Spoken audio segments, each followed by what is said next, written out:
Selamat datang, di depan saya ada Motorola Moto G57 Power, dan hari ini saya akan menunjukkan kepada Anda bagaimana cara melakukan hard reset pada perangkat ini melalui pengaturan.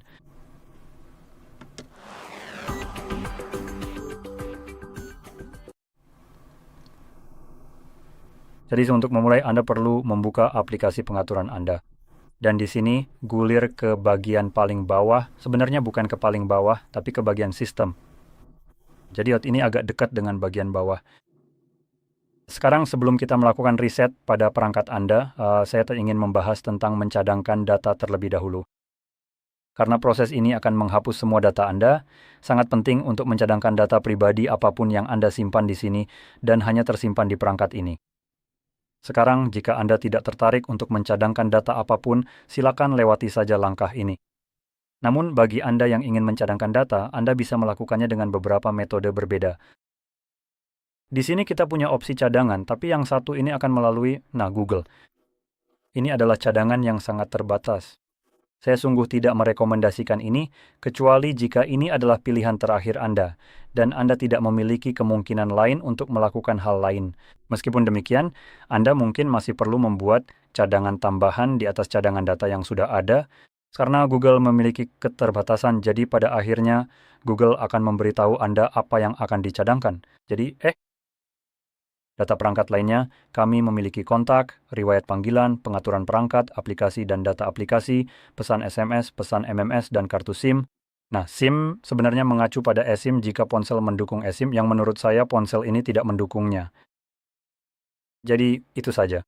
Nah, saat opsi di atas diaktifkan, foto dan video akan secara otomatis mencadangkan foto Google Anda, sehingga Anda dapat melihat, berbagi, dan mencarinya. Sekarang, ada keterbatasan di sini, dan ini cukup berat, agak aneh karena tidak disebutkan, tapi Google Drive Anda yang menyimpan foto-foto ini saat ini dibatasi hanya sampai 15 GB.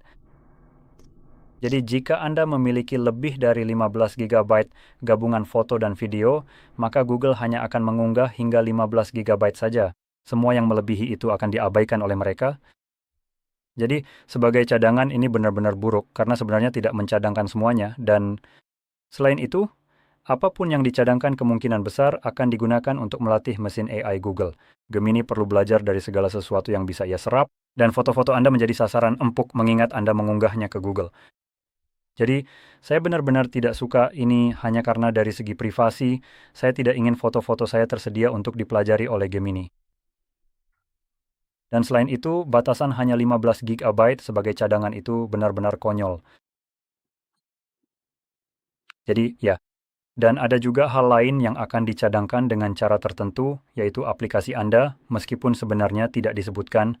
Ini OPS di sini, OPS dan data OPS sekarang diperbarui. Saya cukup yakin hal itu akan diabaikan karena itu tidak termasuk dalam hal-hal yang dicadangkan oleh Google. Mereka sama sekali tidak peduli tentang itu. Update bertanggung jawab atas bagaimana aplikasi tersebut diatur. Jadi jika Anda punya aplikasi yang memungkinkan Anda mengganti dari mode terang ke mode gelap di dalamnya, itu termasuk update. Data ponsel Anda menyimpannya selama masih ada di perangkat, tetapi begitu Anda menghapus aplikasi tersebut, app data juga ikut terhapus. Dan ketika Anda menginstal ulang aplikasi itu, biasanya, Anda harus mengaturnya lagi, mengatur ulang ke mode gelap lagi. Jadi pada dasarnya itulah yang dimaksud dengan update, dan proses tertentu memungkinkan Anda untuk mencadangkannya. Jadi ide aplikasi tetap berada di mode gelap pada dasarnya juga ikut dicadangkan. Dan Anda tidak perlu mengubahnya saat Anda mendapatkan aplikasi itu di perangkat lain atau saat Anda memulihkannya. Saya cukup yakin itu tidak berlaku untuk Google, jadi ini semacam kebohongan. Hal lain aplikasi cara Google sebenarnya mencadangkan aplikasi, sebenarnya mereka sama sekali tidak mencadangkannya. Jadi aplikasi yang ditangani adalah aplikasi yang berasal dari Google Play Store. Jika sebuah aplikasi berasal dari luar Play Store, Google pada dasarnya menutup mata dan pura-pura aplikasi itu tidak ada, dengan prinsip bukan urusan saya, bukan masalah saya. Dan ini menjadi semakin konyol ketika kamu mempertimbangkan bahwa bahkan ketika aplikasinya memang dari mereka dan itu benar-benar urusan mereka. Jika Google atau pengembang aplikasi tersebut memutuskan untuk menghapus aplikasi itu dengan alasan apapun, cadangan itu pada dasarnya jadi tidak berguna. Karena kamu tidak bisa lagi memulihkan aplikasi tersebut. Karena Google tidak benar-benar mencadangkan aplikasinya, mereka hanya menarik aplikasi itu secara otomatis langsung dari Play Store. Jadi Anda sebenarnya tidak perlu Membukanya, ponsel akan melakukannya secara otomatis untuk Anda. Dan itu mengunduh data dari ponsel Play Store. Namun jika dari aplikasi tersebut sudah tak lagi ada lagi di Play Store, Anda tidak dapat mengunduh aplikasi tersebut dari manapun. Jadi, sekali lagi solusi cadangan lainnya ternyata sangat buruk. Sekarang, sebagian besar perangkat memiliki cara lain untuk mencadangkan ponsel Anda. Atau memindahkannya, yang menurut saya kita sama sekali tidak memiliki cara untuk melakukannya di sini. Saya akan cek dengan cepat, hanya untuk memastikan, karena saya tidak tahu apa nama fiturnya di sini jika memang ada. Oke, saya sudah cek. Sepertinya ada satu aplikasi bernama Moto Migrate yang bisa Anda unduh di App Store. Saya sendiri belum pernah menggunakannya, belum pernah mencoba, jadi saya tidak tahu seberapa baik aplikasi itu bekerja, tapi Anda bisa mencobanya sendiri. Sekarang saya ingin jujur soal yang satu ini. Aplikasi semacam ini biasanya hanya memungkinkan Anda untuk memigrasi perangkat Anda. Dan inilah yang sebenarnya ingin saya sampaikan. Jadi jika Anda meriset perangkat ini karena Anda mendapatkan perangkat baru, Anda tentu saja bisa memigrasikan data Anda ke perangkat baru tersebut. Nah, aplikasi ini akan bisa digunakan jika Anda ingin memigrasi ke perangkat lain yang lebih baru, misalnya, atau lebih lama, terserah Anda. Jika perangkat yang diatur bukan dari Motorola, Anda harus menggunakan aplikasi apapun yang dimiliki oleh ponsel baru tersebut. Sebagai contoh misalnya, Huawei menggunakan phone clone. OnePlus, Oppo, Realme, dan Vivo, keempatnya menggunakan aplikasi yang sama bernama Clone Phone. Jadi sebaliknya juga begitu. Xiaomi misalnya menggunakan Mi Mover, Samsung menggunakan Smart Switch. Jadi masing-masing merek ini memiliki versinya sendiri-sendiri. Dan apapun merek perangkat yang Anda miliki, aplikasi tersebut sudah terpasang di ponsel itu.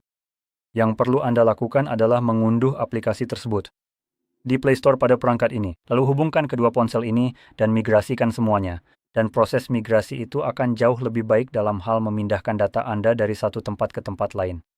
Karena aplikasi itu tidak peduli berapa gigabyte foto yang Anda miliki, meskipun melebihi batas 15 gigabyte yang menyedihkan itu. Atau aplikasi itu tidak berasal dari Play Store atau ada batasan lain yang mungkin Anda miliki, aplikasi itu memungkinkan Anda memilih setiap informasi sekecil apapun dan memindahkannya dari satu tempat ke tempat lain selama perangkat memiliki cukup ruang penyimpanan untuk melakukannya. Jadi sekarang, setelah itu dijelaskan, mari kita lanjut ke proses riset yang sebenarnya. Jadi kita akan kembali ke menu sistem di sini dan kita akan memilih opsi riset. Dan dari sini, Anda ingin memilih hapus semua data factory reset di bagian bawah. Tunggu sebentar. Ini akan menampilkan daftar data yang akan dihapus, yang seharusnya tidak menjadi masalah karena perangkat kita sekarang sudah dicadangkan. Termasuk akun Google Anda yang akan dihapus. Jangan khawatir, ini hanya akan menghapusnya dari ponsel itu sendiri, bukan secara umum. Jika Anda punya kunci layar konfirmasi di sini, saya pakai pola, jadi saya gambar dulu. Setelah konfirmasi pola atau PIN, Anda akan masuk ke halaman kedua. Jika tidak ada kunci layar, otomatis langsung ke halaman ini. Dan di sini kembali dijelaskan bahwa semua data akan dihapus dan ini tidak dapat dibatalkan. Namun ponsel kita seharusnya sudah dicadangkan. Jadi mari kita lanjutkan dengan memilih hapus semua data dan proses riset perangkat akan segera dimulai. Nah, selagi sedang di-reset, saya akan mencabut kartu SIM agar tidak terdeteksi. Kemudian, karena saya memang memasang pen di situ, jadi saya tidak ingin itu terlihat di rekaman. Namun, perangkat Anda sekarang akan mulai melakukan pengaturan ulang, dan ini akan memakan waktu, saya kira sekitar 2 menit, kurang lebih. Setelah selesai, kita akan diperlihatkan layar pengaturan Android, jadi saya akan kembali setelah layar tersebut terlihat.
Dan seperti yang Anda lihat, prosesnya sekarang sudah selesai dan Anda bisa mengatur perangkat Anda sesuai keinginan. Jadi jika Anda merasa ini sangat membantu, jangan lupa untuk tekan like, subscribe, dan terima kasih sudah menonton.